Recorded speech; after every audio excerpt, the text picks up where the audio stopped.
Je rêvais de vivre aux États-Unis, mais franchement, je m'attendais pas à ce que ce soit aussi dur. Ça fait 3 ans que j'y suis maintenant. Et durant ces 3 années, j'ai vécu des moments absolument incroyables. D'autres que j'espère ne jamais revivre. Alors, est-ce que ça valait vraiment le coup de partir? Je vais vous donner mon avis dans cette vidéo. Je vais dresser le bilan de ces 3 ans aux USA sans rien édulcorer. D'abord, j'aborderai les points positifs parce qu'il y en a évidemment. Ensuite, les aspects négatifs et si j'envisage ou non de rester sur base de ces éléments. Je pense que mon témoignage pourra aider d'autres personnes, mais bien sûr, gardez en tête que ça reste mon ressenti. Certains auront peut-être des avis complètement opposés aux miens et c'est ok. Honolulu, le Grand Canyon, New York, je voulais absolument visiter ces endroits. C'est maintenant chose faite. Les voyages sont évidemment le premier et énorme point positif d'être aux États-Unis. Il y a plein de lieux absolument magnifiques à découvrir ici. Moi, j'en ai eu le souffle coupé à plus d'une reprise. Et en vivant en Louisiane, j'ai la chance d'aller souvent à la Nouvelle-Orléans et c'est pour moi l'une des villes les plus belles et les plus intéressantes des États-Unis. Donc déjà, rien que pour ça, je suis super heureuse d'être là. En termes de divertissement, les Américains sont et seront toujours pour moi les meilleurs. Des pièces de théâtre aux comédies musicales en passant par les concerts et les festivals. Depuis que je suis là, je n'ai vu que des shows exceptionnels avec des performances de qualité, même dans les plus petites structures locales. Et le sport, c'est juste incroyable. Franchement, même sans comprendre toutes les règles,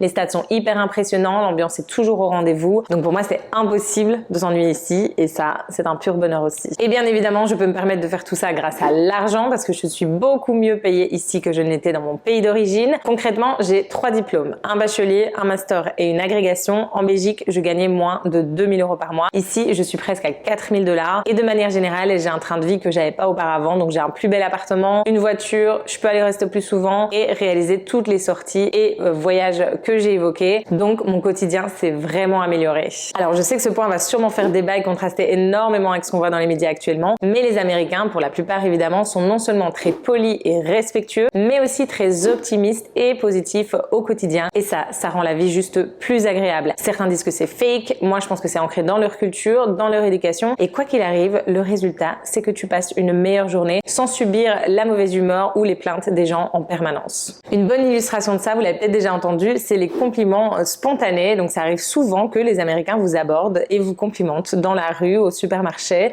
C'est jamais rien de déplacé, c'est toujours très correct, très bienveillant. Par exemple, l'autre jour, je suis allée me chercher un matcha, j'étais pas maquillée, pas coiffée, donc je me sentais pas ouf quoi. Et la serveuse, elle me tend ma boisson et elle me dit "You're so pretty by the way." J'étais là "What?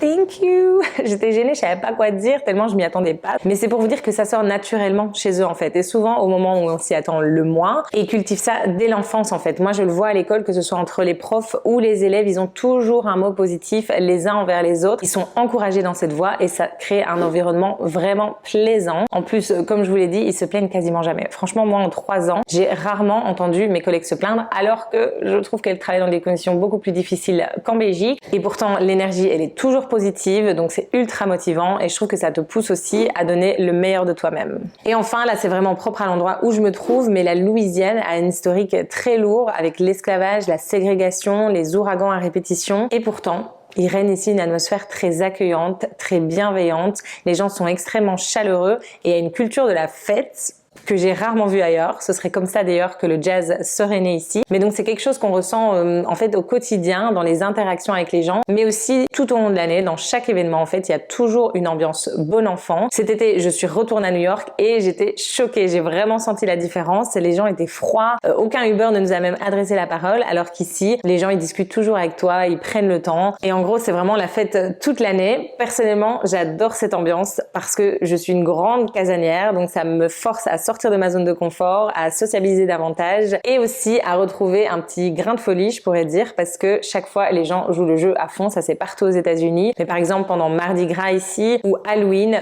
tout le monde se déguise. Du coup, t'es vraiment pas gêné de participer parce que tout le monde est dans le même mood. Et il y a notamment un événement que j'adore ici, ça s'appelle la Red Dress Run. Donc c'est chaque année début août. À la base, c'est une course caritative, mais avec une particularité. Donc les gens courent en robe rouge et en fait c'est devenu un prétexte pour faire la fête dans le quartier français. Tout le monde vient en robe rouge avec des looks hyper hors du commun et personne ne juge en fait. C'est ça qui est génial aussi ici. Personne ne te regarde de travers, peu importe la façon dont tu es habillé, et ça c'est hyper inspirant. Et en plus le rouge c'est ma couleur préférée. Alors là je sais, vous devez sûrement vous dire mais ça a l'air génial en fait tout ce que tu vis Béné, du coup c'est quoi le problème? Qu'est-ce qui va pas? Bah évidemment si tout ça fait rêver, faut jamais oublier qu'il y a toujours un revers à la médaille. On va donc aborder à présent les aspects négatifs de la vie aux États-Unis.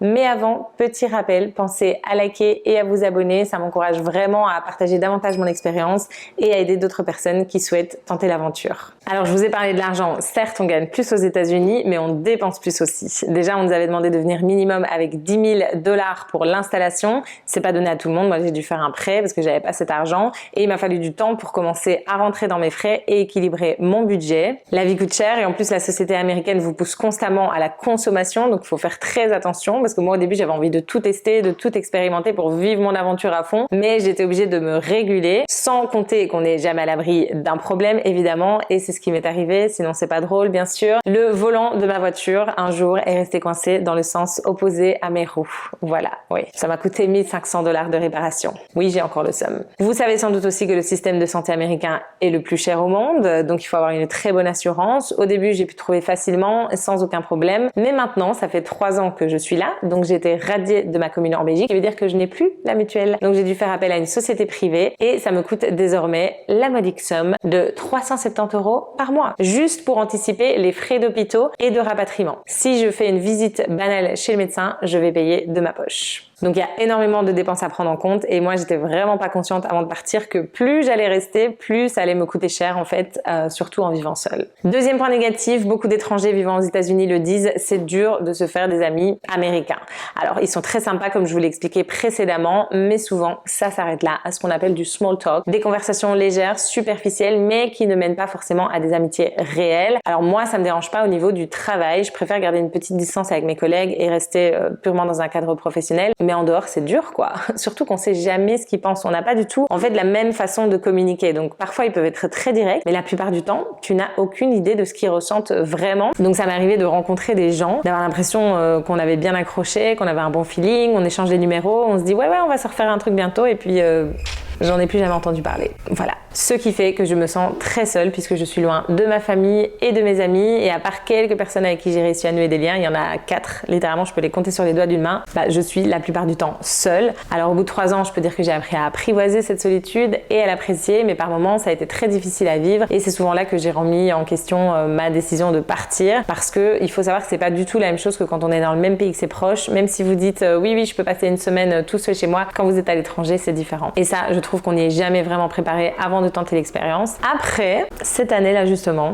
il y a des nouvelles recrues du Codophile, très sympa. Donc peut-être que ça va venir un peu égayer la vibes.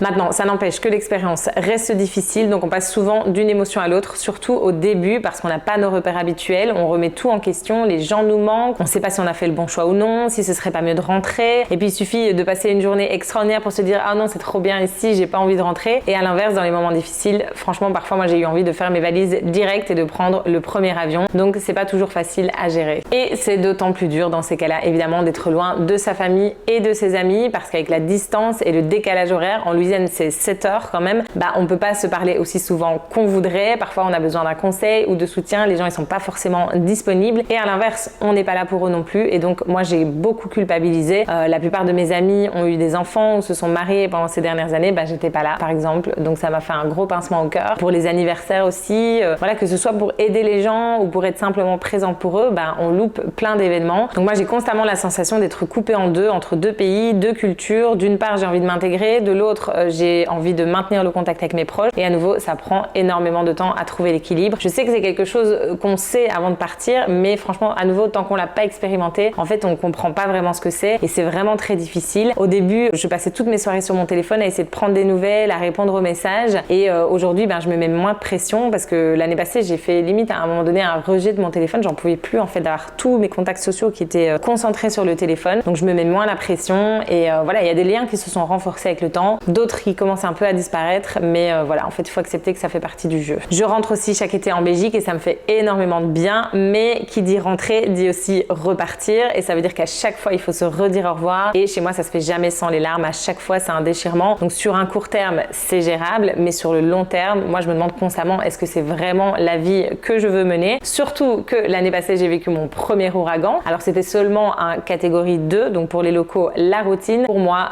le choc. Bon, je vais pas vous mentir, là je flippe quand même vachement. Ça souffle très fort, le building il bouge carrément. Franchement ça fout des boules à mort. sais pas si on peut entendre la pluie. Et surtout là au-dessus, j'entends le vent, j'entends que ça bouge et je sens le building qui bouge, quoi. Putain. J'arrêtais pas de recevoir des alertes à la tornade en plus, donc j'imaginais déjà le toit s'envoler. Et là, je me suis vraiment dit, si je meurs maintenant, je meurs comme ça en fait. Je meurs seule. C'est un peu drama queen, je vous l'accorde, mais ça m'a forcé à me confronter à la réalité. Et si il m'arrive quelque chose de grave ici, comment ça va se passer en fait? Alors bien sûr, je pense pas qu'il faut vivre dans la peur constante, sinon on ne fait jamais rien. Mais ce genre de moment vous pousse à réfléchir et à vous poser des questions. Est-ce que c'est pas mieux finalement de vivre quand même auprès des miens? Est-ce que l'aventure en vaut vraiment la peine? Parce que ça marche dans l'autre sens aussi. Et s'il arrive quelque chose à mes proches, en fait je suis pas là. Et ça c'est dur à vivre franchement au quotidien. Donc c'est vraiment tout le temps des questionnements perpétuels en fait. Ensuite, je trouve que l'expérience aux États-Unis, elle est fort différente en fonction de l'endroit où l'on se trouve, évidemment, surtout si c'est une petite ou une grande ville. La première fois que je suis venue en Amérique, j'ai passé 3 mois à San Francisco et franchement, j'ai adoré. C'est encore aujourd'hui ma ville préférée, même si je pense que la Nouvelle-Orléans va arriver à égalité. Mais là, je vis dans un trou perdu, à plus d'1 heure de la Nouvelle-Orléans. Et c'est clairement un des gros points négatifs de mon expérience ici. D'un côté, je suis contente d'avoir vu et expérimenté ce qu'on qualifierait d'Amérique profonde. C'est plus calme et sécurisé aussi qu'en ville et ça m'a fait du bien aussi. Mais là, au bout de 3 ans, je sens que j'ai fait le tour, ça commence à devenir un peu long. J'ai envie de retrouver un peu plus de vie, un peu d'animation et d'ouverture d'esprit aussi. Je pense que ça a joué un grand rôle dans le fait que je rencontre pas beaucoup de gens ici parce que c'est très communautaire, c'est très familial. Et donc moi, je suis vraiment arrivée comme un cheveu dans la soupe. Après, je pense que j'ai pas fait tous les efforts non plus. J'y reviendrai dans d'autres vidéos. Mais voilà, c'est vraiment mort quoi. Dans les petites villes aux États-Unis, il se passe pas grand chose. T'es isolé de tout et si en plus t'es tout seul, c'est pas ouf quoi. Donc voilà, moi c'est pour ça que j'essaie d'aller régulièrement à la Nouvelle-Orléans pour me changer les idées, pour expérimenter tous les trucs cool, mais au quotidien, c'est parfois pesant. Et ça me permet de faire la transition justement aussi sur le mode de vie des Américains très sédentaire, parce qu'à nouveau, en dehors des grandes villes où les transports en commun sont développés, ici, t'es 100% dépendant de ta voiture et ça me manque juste de marcher en fait. Je commence à en avoir marre de devoir prendre ma voiture pour tout faire. Il n'y a même pas de trottoir là où j'habite, donc je peux même pas aller jusqu'à un supermarché par exemple. Tout est loin, tout est éloigné et ça me manque que tout soit plus accessible facilement en fait. Mon école, déjà, elle est à 45 minutes de route de chez moi parce qu'il n'y avait pas de logement disponible dans cette zone quand je suis arrivée à cause d'un ouragan. Et je commence à sentir physiquement en fait que je ne bouge pas assez. Ça, franchement, c'est difficile pour moi qui ai toujours été piétonne, qui ai toujours pris les transports en commun en Belgique. Ici, je suis frustrée, donc j'essaie d'aller marcher dans ma résidence en fait. C'est le seul endroit où je peux marcher. Mais parfois, je me dis que les voisins, ils doivent me prendre pour une folle parce que je tourne en rond en fait. Voilà, je tourne en rond pour atteindre un quota de pas minimum. Mais sans ça, en fait, je fais tout en voiture. Donc, et ça me dérange. Donc, j'adore vivre aux États-Unis, mais pour moi, l'idéal ici, c'est de vivre dans une grande ville ou en tout cas vraiment à proximité, mais pas aussi loin. Alors, j'ai pas encore évoqué les chocs culturels, mais tellement, je pense que ça fera l'objet d'une vidéo à part entière. Sachez juste que on pense tout savoir avant de venir aux États-Unis, on pense tout connaître avec les films et les séries, mais croyez-moi, une fois sur place, on n'est jamais au bout de nos surprises. Les Américains nous étonnent toujours. Entre mes maternelles qui tirent déjà avec des armes à feu et mon garagiste qui était choqué, impressionné par le fait qu'une femme sache conduire une manuelle parce qu'il avait jamais vu ça de sa vie. J'en ai vu des vertes et des pas mûres, mais on y reviendra dans d'autres vidéos, sinon celle-ci elle va être beaucoup trop longue. Et enfin, le climat actuel, évidemment. Est-ce que j'ai vraiment besoin de vous expliquer? Je pense que vous savez très bien de quoi je veux parler, mais on va faire comme dans Harry Potter, ok? On va pas prononcer de nom. Mais bien évidemment, ça influence mon ressenti et mon envie de prolonger ou non. Et en petit bonus, l'administratif, c'est toujours le stress. C'est comme les travaux. Quand tu crois qu'il y en a plus, il y en a encore. C'est un cercle sans fin de papier à compléter, à recompléter, à re-recompléter. Il faut franchement s'armer de patience et parfois rien que pour ça, j'en peux plus. Parce qu'ils ont déjà tout. Ils ont toutes mes informations, toutes mes empreintes. Je sais pas ce qu'ils veulent de plus, en fait. Stop les papiers. J'ai pas beaucoup évoqué mon travail non plus ici. J'y reviendrai parce qu'il y a beaucoup de choses à dire. Mais dans l'ensemble, ça c'est plutôt positif parce que je suis dans une bonne école. Franchement, avec une bonne équipe. J'ai la chance d'avoir un autre collègue francophone avec qui je m'entends super bien. Donc on prépare tout ensemble. C'est juste que le rythme de travail, par contre, il est intense. J'y reviendrai, mais voilà, on n'a pas les mêmes vacances et les mêmes congés que chez nous, hein. Ça, je peux vous le dire. En conclusion, pour répondre à ma question de départ, est-ce que ça valait vraiment le coup de partir? Bah oui, évidemment. Malgré les galères, malgré les difficultés, malgré toutes les fois où j'ai pleuré parce que ça n'allait pas et je me suis dit, mais qu'est-ce que t'as fait? Pourquoi t'es partie? Parfois, je souris juste en me disant, je l'ai fait. j'ai osé. J'ai réalisé mon rêve, j'ai sauté le pas. Ça demande énormément de courage, une grande faculté d'adaptation. Et quoi qu'il arrive, j'ai déjà tout gagné. Je l'ai fait en fait. J'ai vécu une expérience incroyable. Et ça m'arrive encore aujourd'hui de parfois devoir me pincer, quoi, me dire mais t'es aux States, genre c'est ta vie, t'es ici, genre c'est. Et ça c'est franchement une sensation indescriptible. Et enfin. The big question à 1000 $. Est-ce que je vais rester? Franchement, je change d'avis tous les jours. Concrètement, j'ai un visa J1. Donc c'était un visa de 3 ans à la base, mais avec une extension possible de 2 ans. Je l'ai demandé l'année passée, je l'ai obtenu. Donc là, j'en suis à ma 4e année. Et officiellement, je peux rester jusqu'en 2027 tant que mon employeur veut que je reste. Évidemment, on est toujours dépendant de notre employeur. Mais pour rester plus longtemps, il faudrait que je switch sur un visa H1B. Vous avez peut-être vu les infos à ce sujet. Voilà. Donc je pense que ça va être compliqué cette histoire de H1B. Je sais pas pourquoi, mais je sens que ça va être difficile. Donc bon, est-ce que j'ai vraiment envie de me battre pour l'obtenir?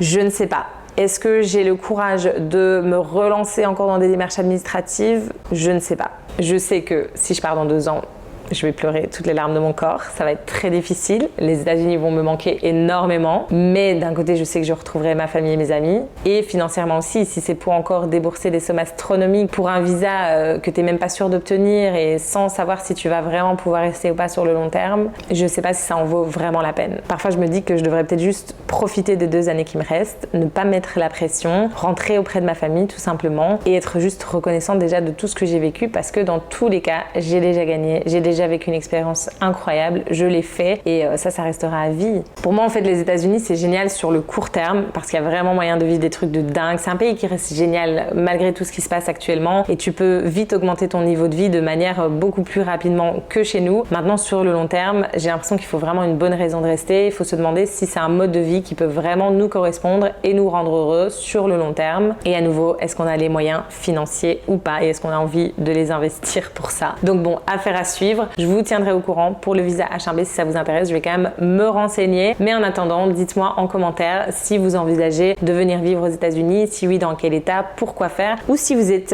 déjà, quel est votre feedback à vous. Ce serait intéressant évidemment d'avoir des retours d'autres personnes. Et nous, on se dit à très bientôt. Bye! J'ai refait 4 fois cette conclusion, j'en peux plus. J'en peux plus. J'en peux plus, je sais même pas ce que ça va donner, j'ai peur. Mais bon, je crois que ça y est, je crois qu'on est arrivé à la fin de cette nouvelle vidéo. Est-ce qu'on va poster cette histoire ou pas? Parce que franchement,